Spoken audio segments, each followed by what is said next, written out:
RTI Live News. Ask for right. RTI live news కి స్వాగతం. శ్రీకాకుళం జిల్లా కాశీబుగ్గ సబ్ రిజిస్ట్రార్ కార్యాలయంలో భూమి రిజిస్ట్రేషన్ కు సంబంధించి సబ్ రిజిస్ట్రార్ తవిటయ్యకు కక్షిదారుడికి మధ్య గొడవ జరిగింది. ఈ ఘటన ఈ ప్రాంతంలో తీవ్ర కలకలం రేపింది. పలాస మండలం మాగ్పన్నపల్లికి చెందిన మెడిసి గున్నమ్మ తనకున్న 32 మూరల భూమిని ఇద్దరికి విక్రయించేందుకు ఉపక్రమించింది. రిజిస్ట్రేషన్ ప్రక్రియలో భాగంగా సబ్ రిజిస్ట్రార్ తవిటయ్య డాక్యుమెంట్లను పరిశీలించి తహసీల్దార్ విఆర్ఓ ఇచ్చే పొజిషన్ సర్టిఫికేట్ జత చేయాలని సూచించారు. ఇక లేని పక్షంలో ఈ 15,000 రూపాయలు ఇవ్వాలని సబ్ రిజిస్ట్రార్ డిమాండ్ చేసినట్లుగా బాధిత కక్షిదారులు ఆరోపించారు. ఈ నేపథ్యంలో కక్షిదారుడు దానేష్ సబ్ రిజిస్ట్రార్ నిర్వాహకంపై మండిపడ్డారు. సరైన పత్రాలు ఉన్న లంచం ఎందుకు ఇవ్వాలంటూ సబ్ రిజిస్ట్రార్ను నిలదీశారు. ఈ క్రమంలో స్వల్ప ఉద్రిక్తత ఏర్పడింది. 15,000 లంచం ఇస్తే పొజిషన్ సర్టిఫికేట్ అవసరం లేకుండా, పొజిషన్ సర్టిఫికేట్ లేకపోతే 2 డాక్యుమెంట్లు రిజిస్ట్రేషన్ చేసేది లేదంటూ సబ్ రిజిస్ట్రార్ తెగేసి చెప్పడంతో వారు వెనుదిరిగారు. ఈ సందర్భంగా మాట్లాడిన సబ్ రిజిస్ట్రార్ తవిటయ్య సదరు దస్తావేజులతో వారసత్వ ఆస్తి అని రాబడి ఉండడం వలన తహసీల్దార్ లేదా విఆర్ఓ నుంచి పొజిషన్ సర్టిఫికేట్ ఇవ్వాలని సూచించామన్నారు. ఇక లంచం డిమాండ్ చేయలేదని సబ్ రిజిస్ట్రార్ వెల్లడించారు.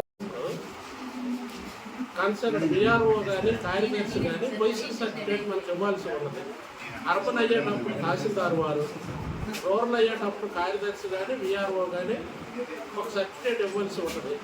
ఆ మేరకు సదరు పార్టీని అడగడం జరిగింది. వారు సమర్థించడం లేదు. అది జరిగింది. ప్రభుత్వ ఉత్తర్వుల ప్రకారం ఆ వారసత్వ ఆస్తులకు సర్టిఫికేట్ మేము అడగవలసి ఉన్నది. అది అసంబద్ధం, అది వాస్తవం కాదు. ఈరోజు ఉన్న కార్యాలయంలో పార్టీలతో కూడా మీరు వివరణ అడగవచ్చు.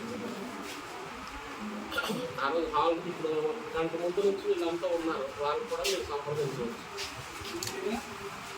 సర్టిఫికేట్ తేలేక వాళ్ళు అసంబద్ధమైన ఆరోపణలు చేశారు. మన ఆరోపణలు ఎట్టి పరిస్థితిలో నిజం ఫైలింగ్లో ఉన్నాయి. ప్రతిదానికి అంటే ఆయన ఏమంటుంటే ఆ సర్టిఫికేట్ అడిగేటప్పుడు అవన్నీ చూసుకుంటూ నాకు 10,000 ఇవ్వండి చేస్తున్నాను అన్నారని ఆయన. నా దగ్గర రెండు డాక్యుమెంట్ ఉన్నాయి, రెండింటికి certificate. Ponduru SRO property, Ponduru SRO property. Ponduru నుంచి ప్రజలు సర్టిఫికేట్ పట్టుకుని వచ్చారు, మీరు అది గ్రహించాలి. లోకల్ ప్రజలు సర్టిఫికేట్ తేవట్లేదు. ఎంత ఇర్రెగ్యులర్ చూడండి పరిస్థితి.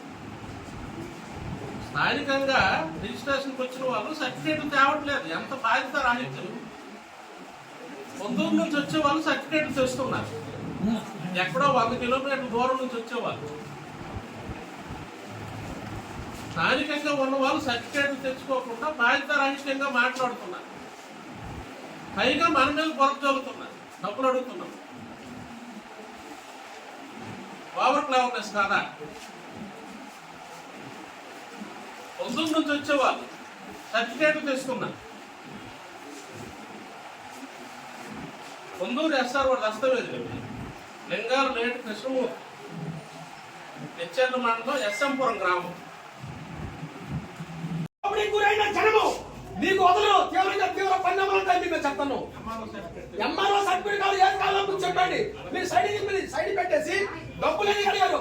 15,000 ఎందుకు అడిగారు? మాకు నాకు అడిగారు 15,000. మీరు నాకు అడిగారు, నాకు అడిగారు సైడ్. అమ్మా నా డాక్యుమెంట్ ఎవరు చూసాకమ్మా సైడ్ పెట్టలేదా? డబ్బులు అడగదా? సభ్యులుగా సాక్షి చెప్పు. నాకు అడిగారు ఇంత డబ్బులు ఇస్తే ఎంఆర్ఓ సర్టిఫికేట్ వద్దా? మాకు అడిగావు, నేనే సాక్షి, ప్రత్యక్ష సాక్షినే. 15,000 అడిగారు మీరు. మొన్న ఒక రీచర్కి వస్తే నాకు జ్వరము, నేను చేయగలను. ఒక లాయర్ గారు వచ్చారు, రత్తాల శ్రీనివాస్ గారు వచ్చారు. వచ్చి బాబు మీ మీద నేను కోర్టు నోటీస్ పంపించాను, మీకోసం నాకు తెలిసంత అప్పటికప్పుడు నీ సెన్సెస్ అయినా ఇంత దౌర్భాగ్యమైన సపరేట్ అయినా ఈయన ఆఫీసర్ లాగారు. ఇంత లంచగొండితనము, ఇంత దౌర్భాగ్యము, ఇంత దగాకోరు లేదు. ఇది మారాలి. రిలేషన్కి ఒక 20 సెంట్లు భూమి ఉంది. ఆ 20 సెంట్లు సర్వే నెంబరు 242లో 9. ఇంతకుముందు ఒక 50 మూరలు ఈ సబ్ రిజిస్టర్ ఆఫీసులో రిజిస్ట్రేషన్ చేసి గ్రామాల్లో కాబట్టి వాళ్ళు మ్యూచువల్స్ తోటి రిజిస్ట్రేషన్ చేసుకోవడము అవన్నీ అవుతున్నాయి. అదే పరంగా ఈవేళ 32 మూరలకి అడంగలు 1B అన్నీ ఉన్నాయి, పాస్బుక్ ఉన్నది, రైటర్ దగ్గర రాపించుకొని చలనాన్ని కట్టుకొని తీసుకొచ్చిన తర్వాత ఉదయం 11:30కి వచ్చామండి. 11:11కి వచ్చిన తర్వాత 3 గంటల వరకు ఆయన సైడ్ పెట్టేశారు. ఎందుకు సైడ్ పెట్టేశారు? ఉదయం సైడ్ పెడితే MRO సర్టిఫికేట్ కావాలి అని అన్నారు. ఏం సర్టిఫికేట్ కావాలో మాకు వివరంతో చెప్పండి సార్, తెస్తామంటే అక్కడ 2 నిమిషాలు ఆగి చెప్తే ఆగని చెప్పేసి 15,000 అడిగారు. 15,000 ఇచ్చేస్తే అయిపోతారు. సబ్ రిజిస్టర్ ఆఫీసర్ 15,000 ఇచ్చేస్తే అయిపోతారు. ఆ పక్కన నా ముందు కూరాడు సేమ్ ఇదే, అది గ్రామంలో ఉన్న భూమే ఇల్లు జాగ్రత్త. ఆయన 10,000 ఇచ్చారు. ఆయన ఒక డాక్యుమెంట్కి 10,000 ఇచ్చారు. నువ్వు 2 కాబట్టి 5,000 తగ్గించి 15,000 ఇచ్చేస్తే అయిపోద్ది, లేదంటే ఇప్పుడు నీకు MRO సర్టిఫికేట్ అవుడిస్తాడు, ఎప్పుడు తెస్తావు అన్నారు. అయ్యా అది మాకు ముందు చెప్పాలి కదా, ఏ సర్టిఫికేట్ ఏదో మేము తెస్తాము, లేకపోతే అవసరం లేదు 2 రోజులు వాయిదా వేసుకుంటాము, ఇంతసేపు ఉంచడం కరెక్ట్ కాదు కదా అని మేము మాట్లాడుతున్నాం. 15,000 ఇచ్చేస్తే సర్టిఫికేట్ అవసరం లేదా? ఆ MRO వచ్చిన పట్టాదారు పాస్ పుస్తకము 1B అడంగాలు అన్నీ మాకున్నాయి. ఈయనకి ఎందుకు 15,000 ఇవ్వాల? ఇలాగా ఇది రోజు ఇదే తంతు, ఎవరి దగ్గర డబ్బులు తీసుకోవడం ఎంతవరకు కరెక్ట్? ఈ మిగతా ప్రభుత్వాలు కానీ ఆ అధికారులు కానీ ఏం చేస్తారు అంటే ఎవరైనా వచ్చి మా పని అయిపోవాలని చెప్పి డబ్బులు ఇచ్చేస్తారు తప్ప అడిగేవాడు ఎవడ లేకపోయి ఈయన ఇష్టానుసారం అయిపోతుంది. దయచేసి దీని మీద పై అధికారులు ప్రభుత్వం తగు చర్యలు తీసుకొని మేము